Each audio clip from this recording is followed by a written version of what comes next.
Most people start investing in the wrong place, not because they lack discipline, not because they don't earn enough, but simply because no one ever showed them the correct sequence. The order in which you allocate money matters as much as the amount you allocate, and understanding that sequence is one of the most quietly powerful financial decisions a person can make. The first place your money should go is not the stock market. It is not crypto. It is not index funds. And it is not real estate.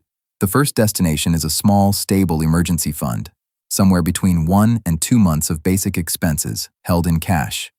This is not a wealth-building tool. It is a circuit breaker.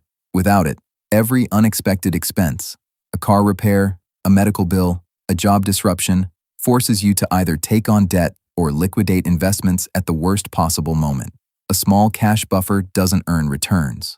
What it earns is stability, and stability is what allows everything else in the sequence to function.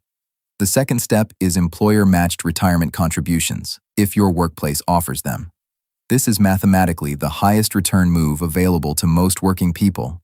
When an employer matches 50 cents or $1 for every dollar you contribute, that is an immediate 50 to 100% return before your money has touched a single asset.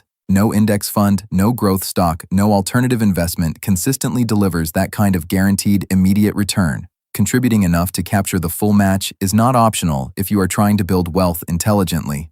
It is the floor, not the ceiling. The third step is eliminating high-interest debt, credit cards, personal loans, and consumer debt carrying interest rates above 7 or 8% represent a guaranteed negative return on every dollar you hold while carrying them. Paying off a credit card charging 20% interest is functionally identical to earning a 20% return, except it is risk-free, tax-free, and immediate. Many people invest while carrying high-interest debt, believing they are building wealth when mathematically they are running in place. Once high-interest debt is cleared, the fourth step is expanding your emergency fund to 3 to 6 months of expenses. This larger buffer handles the longer disruptions, extended unemployment, major health events, family emergencies, without forcing you to borrow or sell. It is the difference between a financial setback and a financial collapse. The fifth step is investing for the long term.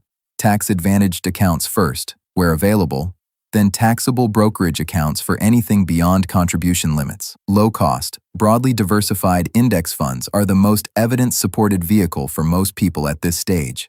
Not because they are exciting, but because the data on their long-term performance versus actively managed alternatives is remarkably consistent.